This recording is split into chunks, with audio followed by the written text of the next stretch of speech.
Hi everybody, my name's Davyd Farrell from Quantum Plant Healing, and today I'm going to be in discussion with the Ascended Master Zac and channeled by my good friend Janet Treloar. And this is going to be a follow-on from the piece that we did about 4 or 5 weeks ago, maybe a bit longer, called Quantum Plant Healing. And I've been having many personal discussions with Zac over the course of the last year and talking about plant medicines and their role in the great shift and the great transition that's happening right now. And this has led us through many different processes, including running the Dandelion Immersion that just finished a few weeks ago. And Zac was very much involved in the organization of that from beyond this realm. And we're going to be talking today about a clan or a family of plants called the Artemisias. And this is also by way of a preview and introduction to the Artemisia Immersion that's coming up in a couple of weeks, starting on the 13th of September. But today I'm going to be asking Zac many different questions around these amazing plants and how they are here to help us at this time. But first of all, I want to introduce my friend and co-host really for the day, out-of-body channel and healer, Janet Treloar. Hi, Janet, how are you? I'm good. I'm excited to be here, actually, especially as an out-of-body channel, because I'm not present, in essence, my consciousness, while everything happens. I'm always learning new things. I have to admit, I don't know much about these plants at all. I probably wouldn't even recognize one other than from a picture. So it's actually really exciting to do this. I know on the last video, I did talk a little bit about being an out-of-body channel. And so if you want to learn more about that, you can certainly find that at Quantum Plant Healing. But just to cover it just a little bit now, for those that might not have come across this or have seen it in various different ways, channeling is done in a huge amount of different ways. Personally, for me, I'm an out-of-body channel, which means I move my consciousness as much as I possibly can. I have an energetic space I take my consciousness to, which is a beautiful meadow where I sit and listen along with everybody else, which is really exciting and really nice. And that means that Zac has free reign with me, my energy, my body. It does mean, therefore, that I look slightly different. I have my eyes shut. There might be a little bit of twitching, but that's often to do with his excitement, I think, to get across the information more than anything else. And of course, Zachariah is a very high level consciousness. I've often been asked to quantify what Zac is. He is definitely an aspect of the Ascended Master dwell call, but in his own right, a lot of people call him Ascended Master Zachariah these days. And this is the level of wisdom that he brings through on any topic at all. And wonderfully, and since meeting Davyd, this has been so lovely, because my passion really is trees and nature. And so I'm learning so much along with all of you guys as well about it. So yeah, we'll let the experts talk together. Bless you. Thank you, Jenny. That's a wonderful introduction. And yes, to find out a little bit more about the actual process, you can check out what Janet says at the beginning of the Quantum Plant Healing video, which is available on my website and also on the YouTube channel. But as Janet said, you know, this ongoing discourse and dialogue with the Ascended Master Zachariah has been profoundly life-changing for me. And certainly the last talk that we did brought through so much information. I had so many emails from people, you know, asking about how to get involved in this more. And today, hopefully, we're going to tease out more about, well, I'm sure there's not going to be any need for teasing with Zac. He's got a whole bunch of stuff I know he's itching to share, because we've talked about this a little bit already privately. But with these amazing plants, the Artemisias, one of the aspects of them is that they are a global family with, I think, over 400 species maybe worldwide. And so that's a big part of the piece right now, is starting to come together as a tribe, you know, a tribe of plant people and, you know, a tribe of people who are wanting to be co-creative with Mother Earth and perhaps start on a new Earth timeline that's more about that. So I'm going to be asking Zac a few of these questions today, and I'm sure that we're going to be hearing all kinds of interesting things, and they're going to certainly make us think a lot about why certain plants are here to help us. So I'm super excited, Janet. Hopefully everybody out there listening is too. So let's get into it and see what Zac has to tell us today. Absolutely. So as you know, I've prepped for this, so it won't take me long at all, but it might just take a minute or so for him to come through. So I'll allow you to carry on talking to everyone whilst I just get off into my lovely meadow where there might be some plants, funnily enough, waiting for me, I'm sure, that he'll be talking about, and I'll let Zac be with you all. Okay. So yes, whilst Janet is calling Zac into the space, I just want to also outline that this piece will be available to everybody on my website, quantumplанthealing.com, and then also later in the week it will go out on the YouTube channel. So please do feel free to sign up on the website if you haven't already. It's a way of being kept informed of future talks with Zac and many other people too. So I look forward to hearing from you and hopefully connecting with all of you very soon.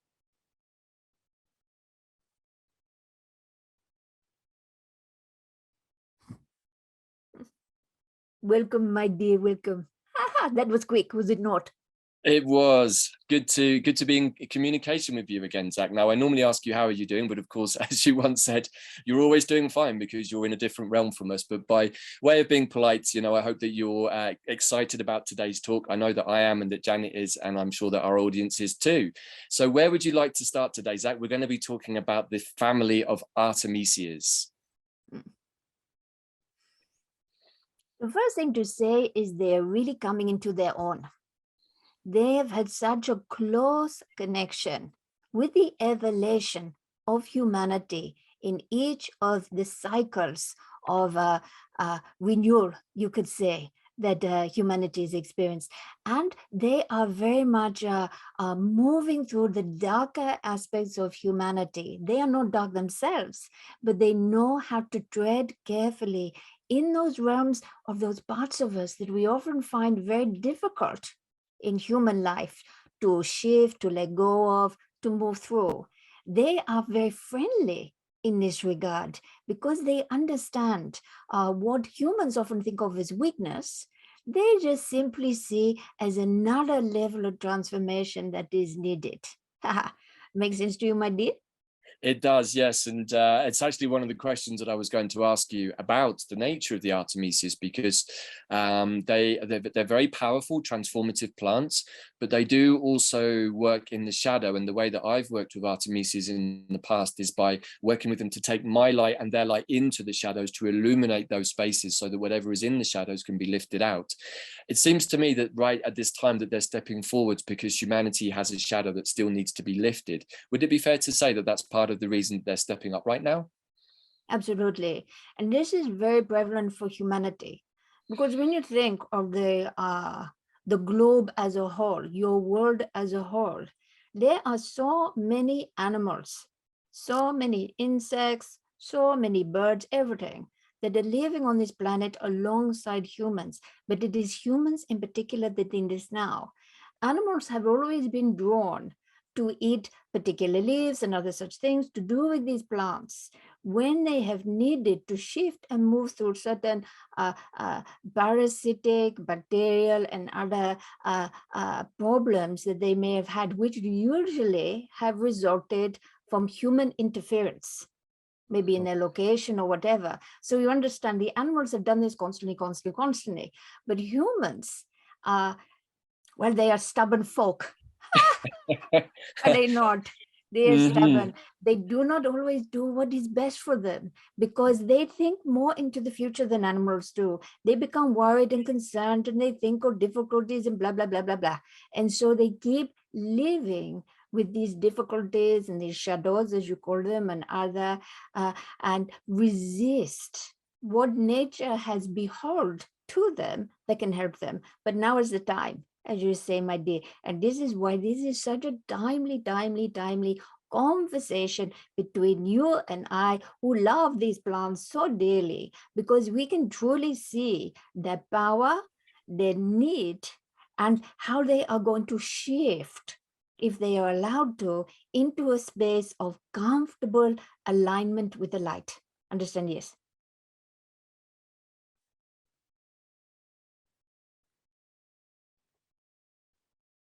Is the way that I understand this wonderful plant family. We're going to get a little bit more into maybe their personality a bit later on, because they're a big clan, they're a big tribe, and there are many members in the tribe, and they're all over the world. But I just want to continue on this theme for a little bit, because I think it's a very important part of why the Artemisias have asked me, in conjunction with you two. I know you've been very hands-on with the planning of this, but with the Artemisia immersion that's going to start on the 13th of September. So what I understand is that this process allows allows them, through us working within a container space, to come in and start lifting some of the heavier energies that humanity is still, I would say, been resisting looking at for a while. Yeah, what would be your comment on that? They are very hardy and useful plants because they work on all the levels. Yes, of course, like many plants, they work on the physical, but they equally focus on the spiritual. And it is through the spiritual element that the other aspects are also dealt with as well. You could say it is a spiritual journey to be involved with these plants.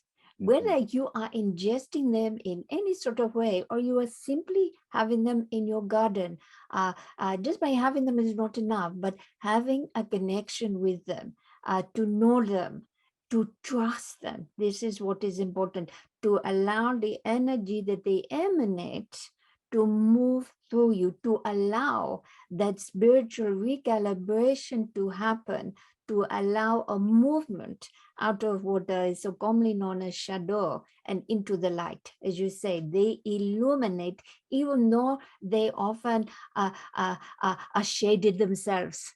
Understand? Yes. I do, yes. And you've already touched on several very powerful aspects of the Artemisia families, which is the movement of energy or chi through the body, which is why one of the family members is used in moxibustion, but also about the parasitic capabilities they have, both physically, but actually what I've seen is that really their big benefit right now is the removal of parasitic energies. And I would like to suggest that we are suffering a period where we are dealing with a lot of parasitic energy. So, you know, once we get aligned, we can start to experience the lighter aspects of these plants, because they're very lunar, actually. You know, the one side of the leaf is often very green and vibrant, and the other side is often very silvery. So we get these different qualities of the Artemisias, which I think speaks a lot about their capacity. Yes, and just to add to that point, the Luna is all about resurrection from one day to the next. It is all about a move and a shift through the emotions, through the subconscious, through the depths of our soul, into that silvery light of other realms. Everything that is Luna is also multidimensional. The solar has its place. We took a long time. We were not talking of dandelion as well, and the implications and the health benefits and everything else. But here we get the other side. We get what the Luna can bring, the moon can bring. And this is why so much of the manifestation, so that we could see, this is actually something that they produce, not only because of their chemical makeup, but so that animals would instinctively, subconsciously respond. And humans have just, held off for some time. But this is what the animals know when to deal with it. And the parasitic nature, this is very true, and it is something to consider. Most people are fully aware now that the mind can manifest out of nothing. If it thinks that it has an illness in its body, it can manifest it. Even an illness that is normally coming from something that has been ingested, it will replicate the vibration until it is there.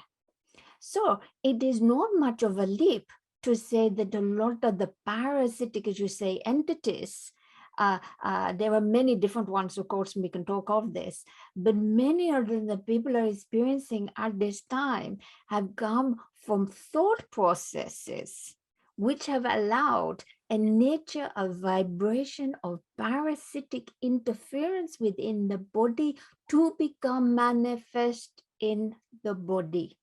Understand, yes? I do, yes. And this is something that I've been talking about a lot in many different ways. And I know that you've also been talking about a lot as well, which is the effect of toxicity in the body. But if we're talking about toxicity in the energy body, in the emotional body, then what can happen is that we don't have that clarity to be able to connect to our light, because we've got too much infiltration of parasitic energies. And I would like to suggest maybe at this time that we are being urged to get very clear in our ability to see into our own energies, which is another actual quality of the Artemisias, of course. You know, they're very good with the third eye. So I feel that part of this process is that the Artemisias want to not only help us cleanse, but allow us to also have some idea of what's going on, so that we then become aware of what's us and what's not us. Absolutely. If we use the analogy of going to a pop concert, to be there, and you're there with everybody else enjoying what is happening on the stage, it comes a point when there are so many of you that you become like one. And in your focus of what is happening elsewhere, your focus of the stage, you start to lose meaning of what is you and what is the next person. Somebody that walking along the street, if they were that close to you, bumping into you, you may find very uncomfortable. But here, it is not only comfortable, it is welcome. And this is actually something that happens with a large range of parasitic energies. You can get it, I don't want to use words like swarm, it sounds very gothic horror, does it not? It does but a little, yes. Think of it more like a concert where actually everything is focused. And as you are focusing on your life and you are ignoring or just simply not feeling what is happening in the body, you start to lose sight of yourself within. This is one of the reasons the eradication of these is so necessary at this time. Just like the popular concert. If it happened a little while ago, you could just carry on. But now it is so necessary to be aware so that you can be in the light as much of the time as you wish. Then the rest of these energetic bodies need to go from the system. Yeah, thank you, Zac. I love the analogy because it's true. You know, we're at a time where the energies, the parasitic, dense, heavy energies are very thick, and actually even being in a crowded space like a concert is a little challenging, particularly for those of us who are empathic or sensitive. And you know what I would just like to weave in here is the dandelion energy, because I see really clearly that dandelion came first with the solar energy to make us present, to be in our heart, to give us the space to start assess what is happening around us with our energy. But then in the process of doing that, it can often become clear that there are other things around you that you perhaps don't really want or need in your field. So I'm seeing also now with the solar aspect of dandelion, the masculine yang energy of dandelion, now we're moving to Artemisias, which are much more yin, feminine, lunar. But also we have the capacity now with these plants to see the things in our field that maybe are not serving us anymore and can be released. And it is down to the solar energy, as well as the vast array of solar, let us call it activity that humans and the earth are experiencing at this time, that has built up the energy level to be able to process what it sees on the other side. The yang has built up so that the yin can now take over. Understand? Yes. I do, yes, very interesting. And what I love about the way the plants work, and you'll know this as well as I, that they work in harmony with each other, in synergy with each other. And, you know, often they just ask me to be in a place of openness to receive. And I don't always know exactly how is it all going to unfold, but moving from the dandelion to the Artemisias, who I've both worked with for a long time, I now see, the complementary nature. And of course, the moon is always reflecting the light of the sun into the darkness here on the earth, so that when we have moonlight, we still have the light of the moon to illuminate the dark spaces. Exactly. You know, it is not that one trumps the other. You know, one says, I'm better than you, I can do more things for humans than you can do. Each has its own exceptional and perfect way of being for the earth and for what it gives out for all of those that want, and this is an important word here, that want to be served by it, animal or human. If you do not want to be served by it, you will simply not see it. Interesting, is it not? Right, of course. So you have to have your eyes open, do you not? You do. And, you know, it reminds me a little bit of the phrase, if a tree falls in the forest and you didn't see it, did it really fall down or not? Well, you'll never know because you weren't there. But I feel like it's a little bit the same, you know. So I just want to further expand on this idea of seeing, because in my experience working with particularly Artemisia vulgaris, or otherwise known as mugwort, and Artemisia absinthium, common wormwood, they have allowed me in varying degrees and stages to really open my third eye, particularly working with other medicines too, like the sacred fungi or Santa Maria. But even by themselves, you know, they give us the capacity to see clearly into the astral space, which is why they're also known as dreaming plants, right? Absolutely. I remember that I said this particular range of plants is multi-dimensional. And therefore, if it is multi-dimensional, it is lending its abilities to you whenever you take it to be able to experience what it experiences. So I would just like to ask a more technical question. Having worked a lot with mugwort and wormwood, mugwort is often known as the dreaming plant to help you with lucid dreaming. But I would also like to suggest that the absinthium plant, for me, when I first worked with her, she was like, are you ready? Are you ready to see with the veil removed? And I'm like, yeah, of course. Well, why not? Not really comprehending exactly what did that mean. And then once the veil was removed, I started to see many things in the world around me that were a little uncomfortable. So do you have anything to say about the degree of seeing that the different Artemisias can give us, depending on which one you work with? Absolutely. Just like everything, there's a full spectrum of frequency vibration that they connect with. There's one that many people know in connection to absinthe. That Yes. little greenie in the bottle. Yes. That humans have been so drawn to. Opens up the eyes to purely the astral. Now, the astral has many, many, many planes of dimensional existence within it connected to Gaia. Humans have less dimensional breadth of spectrum within the astral than plants do, because it is the other world. It is a bit like if you imagine the earth in daytime and nighttime, all the nocturnal things that happen at night. The astral is where you could say the other worldly things often happen that is connected directly to nature. And therefore, depending on which plant, it can open you up to different planes of existence within the astral.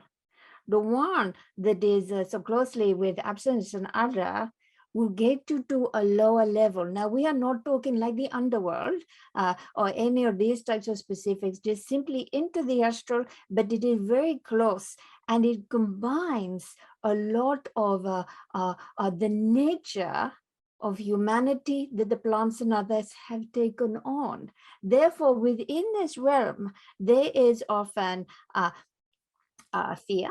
There is often jealousy. There is often conflict and fighting. There are good things too, but you may see things that you think, oh my goodness, is this really a spiritual practice? Is this really? It is not that you're seeing the underbelly, you're just seeing clearly a lot of other things. Mugwort especially would take you to a higher plane. And there are others as well that are connected to the sage and all the many different attributes of the sage will, which will also take you to a higher plane within the astral, where you will be moved away from the connection with the human emotions into the purity of nature itself. Does this make sense to you, my dear? It does, and that's very interesting because I often work with the Artemisia absinthium, the wormwood, in my clearing sessions, mainly because I want to see into the lower astral space of the client that I'm working with so that I can find those unhelpful frequencies or parasitic energies. And having done once a mushroom journey in the middle of a parasite cleanse with wormwood, I got to experience very, very clearly how does she do her work. It was a bit like being fumigated. It was an interesting experience for sure.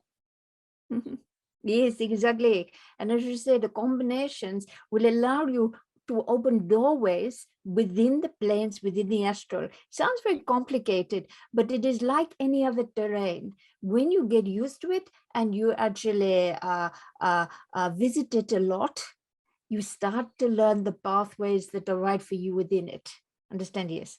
I do, yes. And of course, you know that I work a lot with the sacred fungi, who can be very much a gateway into the astral planes. And actually, just on this point, perhaps can you share anything with our audience about the nature of the fourth dimension, the human emotional realm, the astral planes, and perhaps how that is linked to the three-dimensional body and also the 5D consciousness? Because I feel we're at a time where clarity around that is much more necessary for humans in order for us to evolve. This evolution that human beings are experiencing this time is only fully possible because of a level of emotional maturity. Now you could look at the world and you could say, what is he talking about? Look at all these emotions being splayed left, right, and center. But actually, this is far better than hundreds, if not thousands of years of suppressed emotions or misunderstood emotions or non-expressed emotions of humanity. Now, this really has played into opening up the fourth, the fifth, the sixth, the seventh, blah, blah, blah, into the different dimensions, because the emotions themselves can often harness, almost put down roots in other dimensions as well, that allows an ease to move there. Now, because nature itself experiences emotions in a very different way, it is not really the language that is used. However, because they are very connected to humans and even to many animals who do experience emotions, again, in a different catalog, you could say, from the ones that humans do, they are very aware and they also utilize this and they feel this. However, the nature itself, as it moves into the fourth, the fifth, or should I say not moves, its expression in the fourth and fifth and other dimensions is freedom from the human emotions. It is more of a light source emotion of simple joy of being, of living, of collaboration, of all of these things.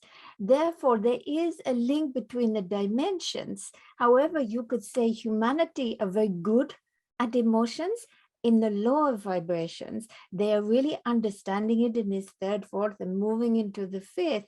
But to really get to anywhere that the plants have got to, they need to transcend and become even more emotionally mature and aware with their spiritual maturity as well, to be able to vibe on exactly the same level, particularly in the seventh dimension, where there is a complete harmony between humans and nature and plants and so forth. Does this make sense to you, my dear? It does, and it's a very interesting perspective, and I'm always learning more about how do we experience ourselves or other aspects of ourselves or the plant spirits, particularly when I work with the sacred medicines, the fungi and the Santa Maria, because when I encounter the conscious intelligence or the quantum intelligence of the plants in those realms, I then become very aware that I'm not just dealing with a 3D, plant or tree that grows here, but I'm actually dealing with quite often ascended beings who are very, very wise and powerful. And perhaps I'd just like to take this opportunity to ask more about the origins of the Artemisias, because they're a very interesting plant family. Now, sometimes we've talked of plants and we have talked about their off-world origins. Mm-hmm. These particular plants, even if the very seeds of them came from an aspect of a star that came here a very long time ago, the deep origination was born out of necessity for what this world needs. Even early on, due to differences in the levels of chemicals and others in the air, particularly to do with sulfur coming off of the ground, to do with very regular eruptions, earthquakes, all of these different types of things, they started to evolve very, very early on to detoxify, to become a plant that would help the earth, but in the leaves and other such things, the more prominent, to give off to the world that which needed a level of detoxification in many different ways. And this is where it has really thrived. And it is moved from continent to continent. It is all around your world, because this is a global situation, a collective situation. This is not something that humans in just a particular country or location need. It is everywhere, as we have mentioned with the animals and so forth. And so even though their origins, their very, very origins, like so many other things here on this earth, could potentially come from the stars, it is so how it is adapted to life here. And it is so, you could say, in its mission, been completely of service to what those who live life on this planet need. It is, you could say, earth and moon through and through. You understand, yes? I do, yes. Very interesting. I seem to recall that one of our previous conversations, you kind of referred to these beings as almost like gypsies. Can you expand on that a little bit? Because I like the term. I think it fits somehow. You know, gypsies are wonderful beings. They allowed themselves to carry their homes in their heart rather than their possessions. And they allow themselves to make a home wherever they are making the best of the environment. And the gypsies always took note of the natural world and held it high above their own knowledge. They looked to what is happening in the environment. And because they moved around so much, they also noticed that what was in each environment was very particular to that location. And so this is very good memory of yours. This is why they are so, they have this strong similarity, or should we say that the gypsies have emanated these plants in life, because this is what the plants have done. They have used their innate consciousness within to adapt and to be hardy in pretty much any environment at all, so that those that are coming to that place, they were often there way before humans cultivated a certain area. And then humans even knew to take them on.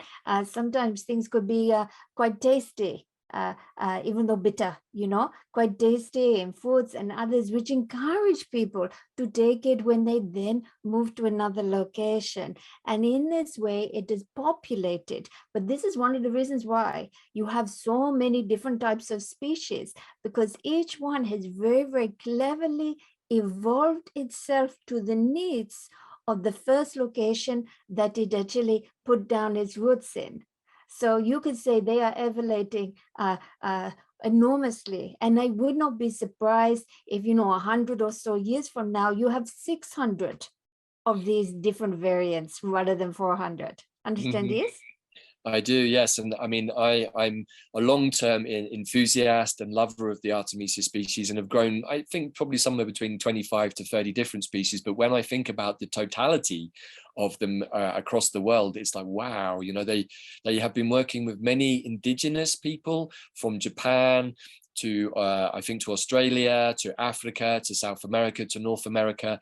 And, each one has its own personality and its own quality. And they can be very similar and yet very different, because as I understand it, there are 3 major subgroups. You have the mugworts, the wormwoods, and the sagebrushes, who are all Artemisias. But can you give any further indication about any major differences between the subgroups? Mm-hmm. When you said the word personality, this is really the difference between the 3. The personality of how they wish to help. Just like somebody may say in their life, I'm bored of my job. It doesn't give me satisfaction and I want to help people. But that help may be to cook for someone, or it may be to a lot of people, or it may be to become a health giver. But they are 2 very different things. And one might fancy one career more than the other. And this is the same with these 3 strains. How they desire to be of service has been different. And this is how the different attributes between them have also then not only materialized, but also come forth further and further. And as you say, the indigenous communities, the ancients, particularly the ancient civilizations and beyond, who showed reverence, very important word here, reverence to the plants. They saw them on the same level. They didn't think, oh, this is a plant, what am I going to do with it? What happens if I chop it up? Yes, they had to learn about it, but they would look to it from a spiritual aspect and say, how is this serving us, helping us? What gifts is it giving us? And this is how they learned so much, and then could transpose that information to helping, whether it be in antifungal, antiviral, helping with parasites, blah, blah, blah, blah, blah. But the first and foremost was the reverence for the plant. And so in these different strains, they also attracted the personalities This is where it becomes very clever, of the culture. Mhm. What the Chinese, for example, found so intimate in connection with this plant was very, very different than those from the South Americas or the North Americas or the Western Europes. Understand? Yes, it's very clever, very clever, very clever.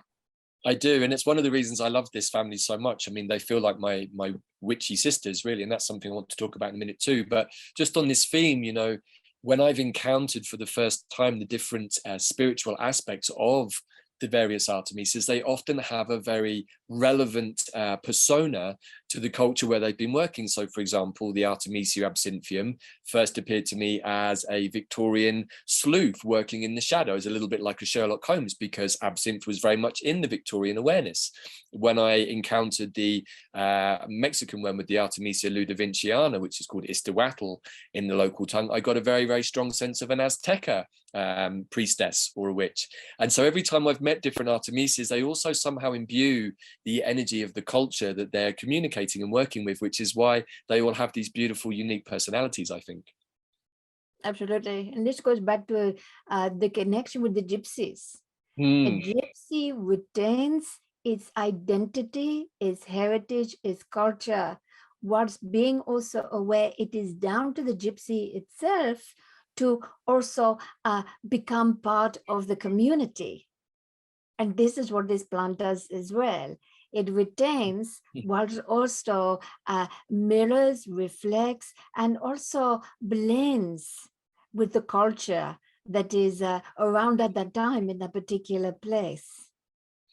You could say it is like an actor or an actress who has had a long career, many different ways of being. It knows how to be able to, it is not a chameleon as such, but it knows how to shift itself to be in harmony with the location and the nature and the culture that it is rooted in.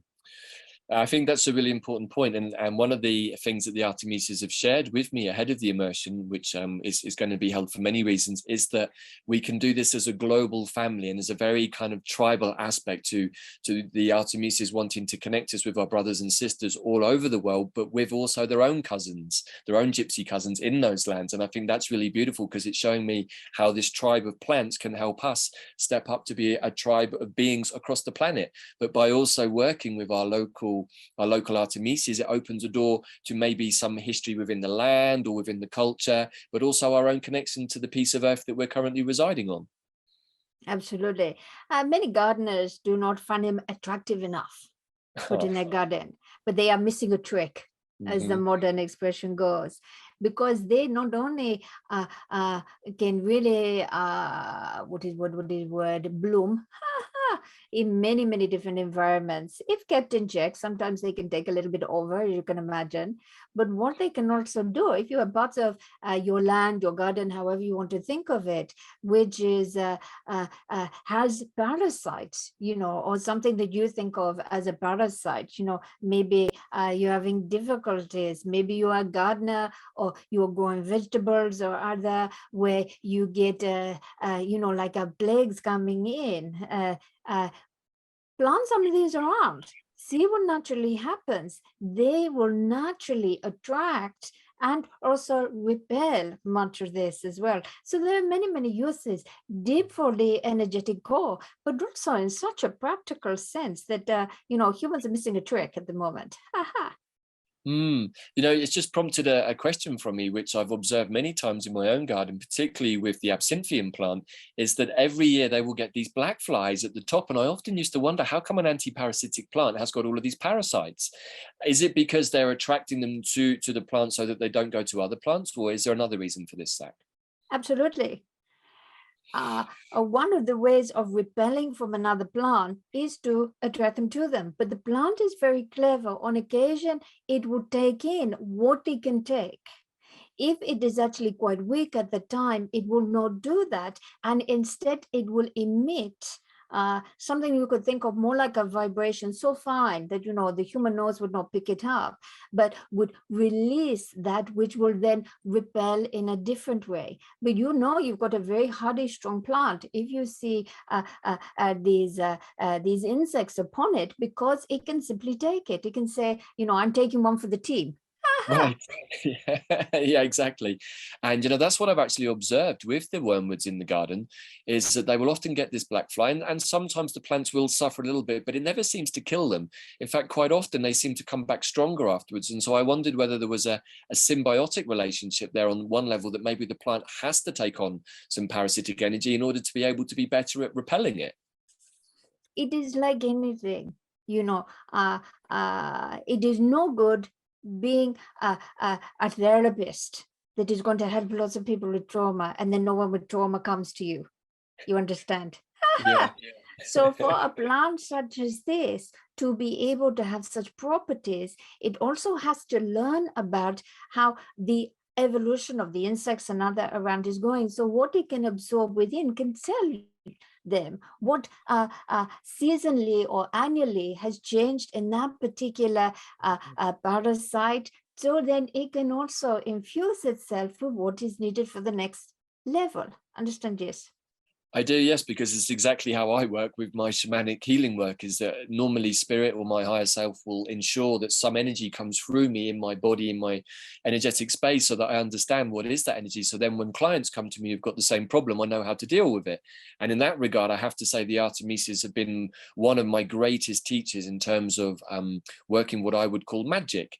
And, you know, referring back to the gypsies, you know, in our human culture, gypsies quite often, they have a fondness for the esoteric and the hidden and the magic, and perhaps what we would traditionally call somewhat witchy. Now, I understand that there are many unfortunate frequencies and distortions around this word, and I would like to ask you, or through you to the Artemisias, how do they view themselves, and do they have a new name that they would like to work with, or how does that fit with their personality? They are very witchy indeed. They are. You know, humans have had a long love affair with magic, esotericism, even occult and such. You know, there is dark and light in everything.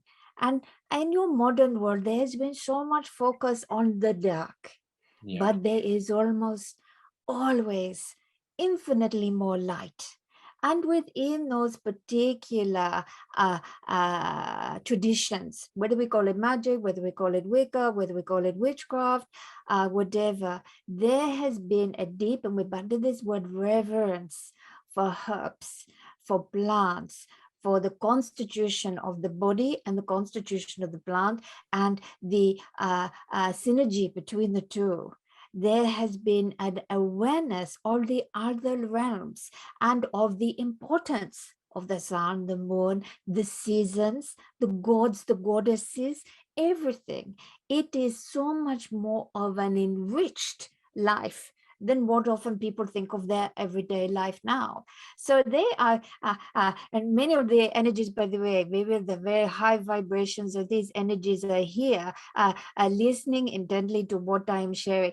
And you could say that they are, you know, like when something really sort of sits up and takes notice. They're very bristling, but in a good way. With this respect, they like the idea of being seen in the realm of magic, because it allows, they say, interpretation by humans to go beyond what they think of as simply a plant, simply something that can be used medicinally or in culinary ways, or even just simply to look good. This is their very inherent nature, is magical. Now, in terms of what they would like to be called, it is quite laughable in some ways, because they are very literal beings. As you've seen, they work with the shadow. They're very literal beings into illumination, because they're simply saying to me, but we are plants. Why call us anything else? We are plants. Does this make sense to you, my dear? It does, yes. I mean, it's interesting for me that I feel contained within the human shadow is the misuse of magic and the misuse of witchcraft away from the healing aspects of the herbs into more manipulative magical energies. And I feel that that's also something that needs or wants to be lifted out of the human collective right now, because we can see how that misuse of magic has been used against the population by a handful of sorcerers, we could say. So I feel that there's a rebalancing of all of this energy that the Artemisias feel very strongly about. Is there anything you could say around that? Yes, this is a very important point, because as they're saying maybe their brothers and sisters, you know, other plants and so forth have been manipulated. Again, there is a little bit of I don't know what to call it, snobbery. They do not like that word, but there is okay, they're changing. There's a confidence within them that they have built up, and they had built up for such a long time, such a strong countenance, that their energy cannot be used for the darker side of witchcraft at all.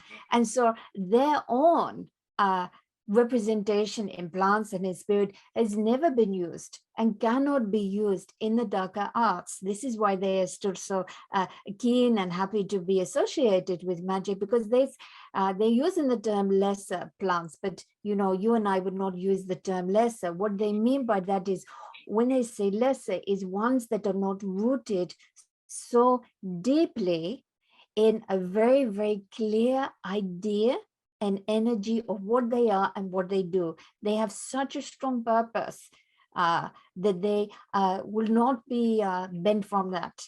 Now, the very high vibrations have also come in related to that, and adding to this word about that they are plants. They're saying that they would like to add that even though they work with the gods and goddesses, even though they work with the higher divas and others, they themselves are more like representatives of earth. So they may not see themselves as goddesses so much, but they do see them as their emissary. Understand? Yes? And they are ambassadors too for the changing times. Thank you. That's really interesting, and actually that's prompted another question in connection to the gods, particularly to the goddess Artemis, who the plants are named after. So I'm very interested in this because, as you know, Artemis is one of the pantheon of the gods, often I think connected to the Anunnaki. So I'm wondering, did Artemis herself make a break from her family, or what is the story between the plants as the emissaries and Artemis the goddess? She was always the great protector and still is. These plants are protecting humans from themselves. Okay. Very, very important point. It sounds a little trite, and it takes a little bit for the noodle to get thoughts around. However, this has been their job, and this is how they are from this rich heritage. Because human beings, can you imagine if human beings went through life and there was no help coming from the natural realms to detoxify, to get rid of these things, to work through the shadows, to support these deep changes, the deep changes in the other realms? If this was not the case, my goodness, humanity would be on crash course. As you know, even though it may look like that on the world often, I am very optimistic about this planet and humanity. And one of the reasons is because of the deep and powerful and very high frequency help that is being given constantly by nature. I often say that the universe will have created a solution to a problem that hasn't even manifested yet. These plants, remember, when I went back and said that when they started to have these attributes and what was needed, they were preempting already what potential human was going to do. They were already coming up this way hundreds of years before they were really even needed that much by humans on the whole. It is very, very clever. So you could say the connection is about protection, but it is protecting humans from themselves and their own self-sabotage nature that humans often have. Understand, yes?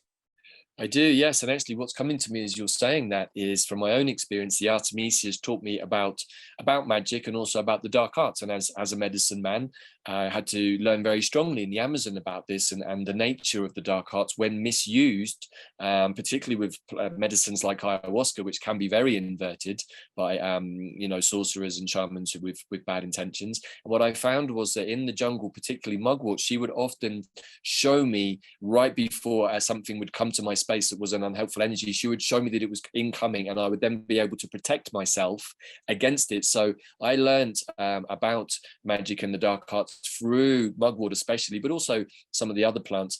But what's coming to me is that we are now moving into a time when humans are going to understand the nature and power of their own magic, and also the need again to have those as a good Buddhist student, the nature of ethics and principles and morality, which I think the Artemisias, because they're uncorruptible, can teach us how we can manifest magic but without going more towards the dark side. Absolutely. Their first job is to clear everything out.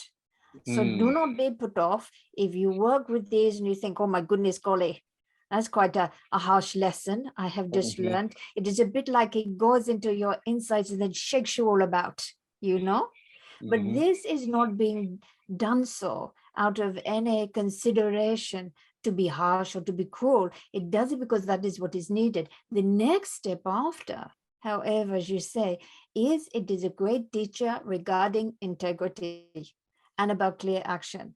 One of the reasons why these plants have thrived for so long is they are not trying to be something that they're not. In evolution, nature can change in so many different ways. It could have evolved in ways that have been seemed as maybe quite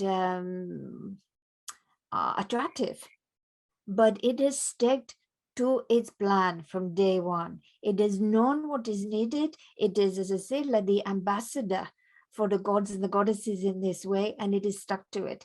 And it is actually very, very good as a teacher to ourselves to not just flit to the whole new thing, to not just flit and say, well, I'm done with that. I've just got partway through, I'm done. And to say to everyone, I've done that bit, I've done that bit, what's next, what's next? It is about saying true to self, true to what is deeply in your heart and you are passionate about, and to enable you to make those dreams a reality. So as you step out of the shadows, whether it is with Wormwood or any of the others, you can take your journey on and allow it to be a master guide into showing you parts of yourself that maybe you have not even been aware of, or you have not really valued so much, to be able to do that. Because this time in history, as the changes are happening more and more and more, as the desolation and removal of all paradigm is really, really coming to the crux, and the new is building, we need focused attention from each individual of humanity. We need a focused attention that is not just ideas, not just I'll do this for a little bit, but a focused attention to get to the goal. So even though I'm speaking very directly, we spoke of this, did we not? More direct than ever before. It is because this is such an important point. And when I keep using this word reverence, have reverence for self as well. Do not think of yourself as just, a leaf blowing in the breeze in all of this. You are here for a reason. You are here and can play a big part on the evolution of this planet of humanity. You are the start point of the new humanity, which is coming. I always talk about kindness and grace and loving heart, and all of these things are to be true. But look to these plants, particularly this set of plants, when you need them, and not just fly by night. Or use that today, forget about it tomorrow. Use it as you would use a master teacher, just like those ancients did. Come at it as an equal, or even better, above you, because it has been around longer. And really, really understand how it can teach you so many different facets of its nature that you can embody in your life. Understand? Yes. So I get off my soapbox now. That was quite a monologue, my dear. It was a good one, Zac, and I really appreciated it because you know that's exactly how I feel, that we're in a very critical moment, and many of us are trying to assist in the waking up of humanity en masse, and these plants working through you, working through me, working through other healers and herbalists and shamans and medicine people. There are many different plants, but these are the ones particularly that I have worked with. And like you said, you know, when I think about my own journey with the Artemisias, there's never been a moment when there's been a sort of a fly-by-night experiences. From day one, mugwort was always with me. Now wormwood is always with me. Now the Mexican wormwood is always with me. And it's not like it's a 24/7 conversation, but I feel their presence around me all the time because I grew so many of them from seed. I harvested them, I made prayers with them, I spent a lot of time with them, and they feel like my family. They are my kind of my gypsy family, I guess. And I would like to suggest that this is another quality that, as you've so beautifully just put, is something that humanity is needing right now. And also, I feel like this also links into something you shared with me before about wormwood being able to lift depression and despondency out of the human emotional space, which is something I think is starting to become a little bit of an issue in our world. I'm sensing that we have to deal with this quite quickly. Absolutely. And just by rationalizing is often not enough for human beings, particularly with what they are seeing in their world, their immediate world, the larger world. And therefore, to have the support, a natural support such as this, which sees way beyond the linear period of a lifespan, a human lifespan, it can allow that to witness and to become part of something so much bigger, that it starts to dissolve the despondency, to eradicate the depression, to allow people to really come into not only their purpose, or if that sounds too grand, how they really choose to live their life in joy and in harmony.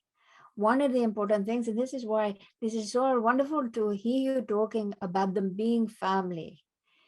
When humanity starts to look at nature as family, rather than this is me, I grow up in this house or this flat or whatever, and nature is outside my door. And when I need something from it, I go to it. And that is the end of it. Then there is a constant separation.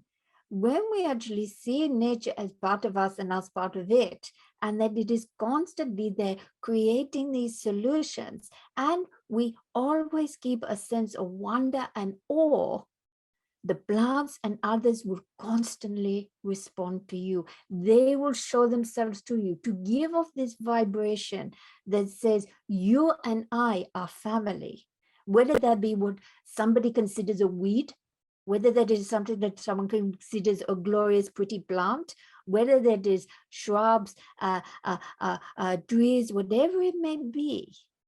When we say we are one, suddenly you get into a level of vibration where so much more is possible, and the interaction. Understand, yes? I do, yes, and that's been my experience. I mean, particularly with this family of plants that I've been with for a long time, but also other plant families, you know, like the hawthorns or the oaks or the elders. They also have big families too.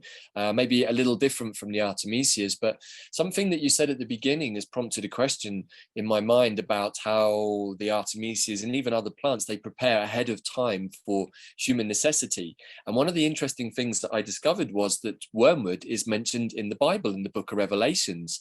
And I'm just wondering if you have anything to say about that, because it's described as a star appears and the star's name is wormwood, and wormwood gets into the water and makes the water very bitter. So I'm wondering whether this is also part of the long-term facilities of the Artemisias, and if you could add anything to what does that piece in the Bible actually refer to. I'm assuming it must be something around these times that we're in now, because this feels like the end times that we're in. Exactly, Revelations. The cycle repeats.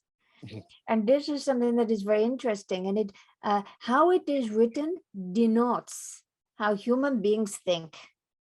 They take on, oh, this isn't very nice, this is bitter. And nobody thinks they particularly want anything bitter in their life, rather than seeing that the bitterness is actually the vehicle for the change that is necessary. And even then, it was seen as something that was hard to swallow, quite literally, you know.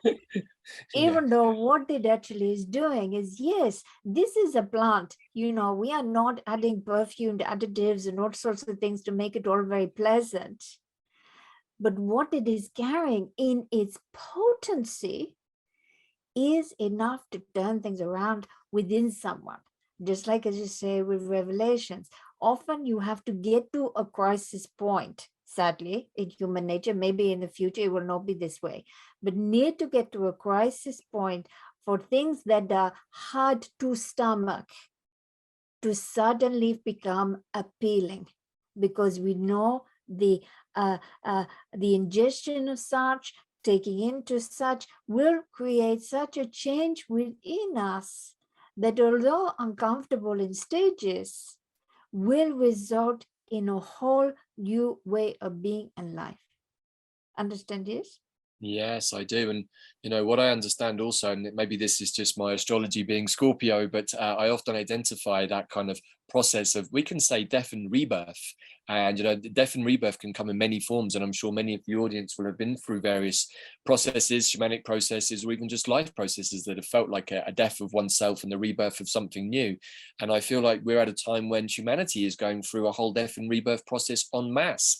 And I feel that the Artemisias are here to also help facilitate that in conjunction with other plants. But this process that they can show us within ourselves, and to show us actually the entirety of ourselves by illuminating those more shadowy parts of our field or of our psyche, they can actually engender this whole process of new realignment to a different frequency. Absolutely. Everybody knows they're saying the dark night of the soul. There is a collective experience at the moment, which you could say is very much in alignment with the dark night of the soul. A need, a deep keening within from an end from something, for something to be born anew, something to come out that is new. These particular plants can help with that process greatly. It can be the death, for want of a better word, of an old way of being, or putting up with lots of toxicity, for putting up with how we are used to things being. So this shift and change that it is forcing in all these different levels, I'm using the word toxicity very, very liberally, and generalization here allows us to come out of the dark night of the soul. Notice how it's night, notice how it's lunar, and to be born again into the fresh new day. But it is something that is very individualized and unique. For some people, they will not naturally have an affinity immediately with this plant, and they may need to be built up, as we said, with solar ones and other such things. And before that time comes, some people will dive straight in and find this. And even though the plants are here, and I sound like they are the most majestic beings on earth and no other plants matter, they are also saying they only work in this way because they are harmonizing as well with all other plants. And there will be different times for different plants and different things that are going on within you.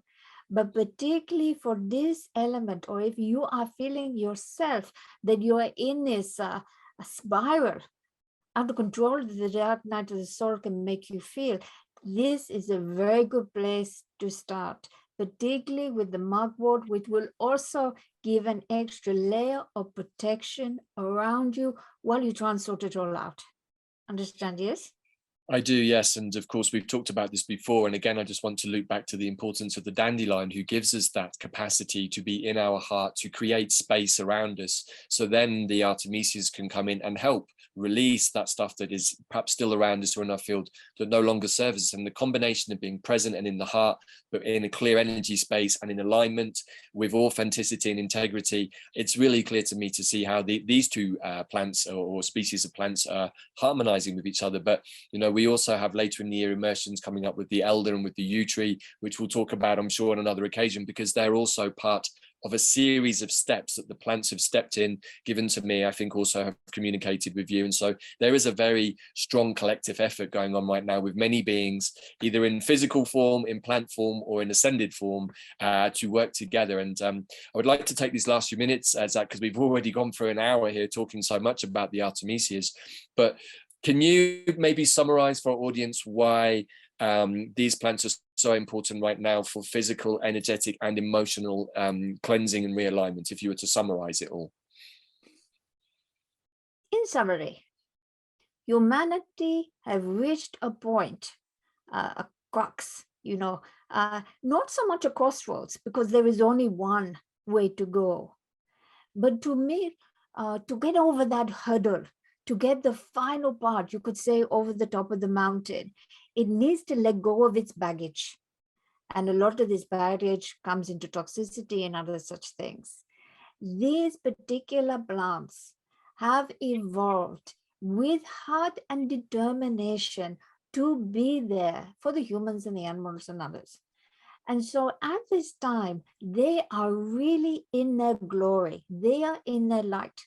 They can also help with every different part of ourselves as we are going through deep changes and needing to let go of past ideas, past ways of being, things we are going to hold on to, whilst allowing us to be in our integrity, our strength, and in our own dominion, whilst being in all the other realms as well, to be able to elevate to the new level, supernature, as I call it, of humanity.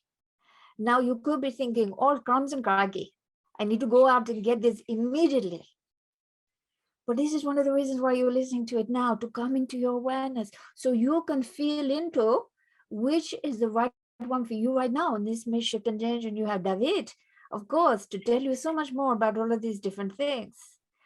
But I am being the voice of the Artemisia today to share with you their love of the planet, to share their love of helping you through the shadows, to share their incorruptible, as you call it, which is very, very true. They cannot be manipulated. And even just becoming present to that energy will help sustain you and be strong to move through whatever your particular hurdle is at this time, individual or collective. But they are emissaries from the gods. They are ambassadors. They are beautiful high vibrational beings that are so present in the 3, 4, 5, 6, 7D and beyond. They will always be with humanity, and they will never give up on humanity. Understand, yes?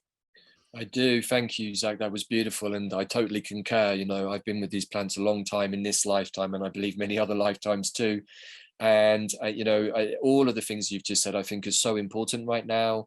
And of course, yes, I love to talk about these plants, and I'm going to be organizing the immersion with many of my teacher friends who work with mugwort and other plants too in the Artemisias. But I would just like to finish by suggesting to our audience, if you feel the call of the Artemisias, see if you can go out and find in your local environment, wherever you are, West Coast of America, East Coast of America, Canada, Mexico, South America, Africa, Australia, Europe, Britain. There are many, many different varieties, and each one of these plants has a personality, and they want to connect. I always find that the Artemisias, perhaps more than a dandelion, is also a very friendly fellow, but the Artemisias really love to connect with humans, and they make themselves actually very accessible.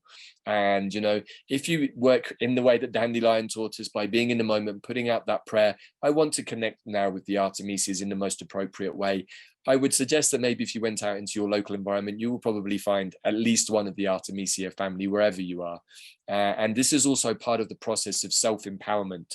If for any reason you're living in a part of the world where it's over season, then of course, maybe you might need to buy some of these medicines in the form of a tincture or capsules or tea.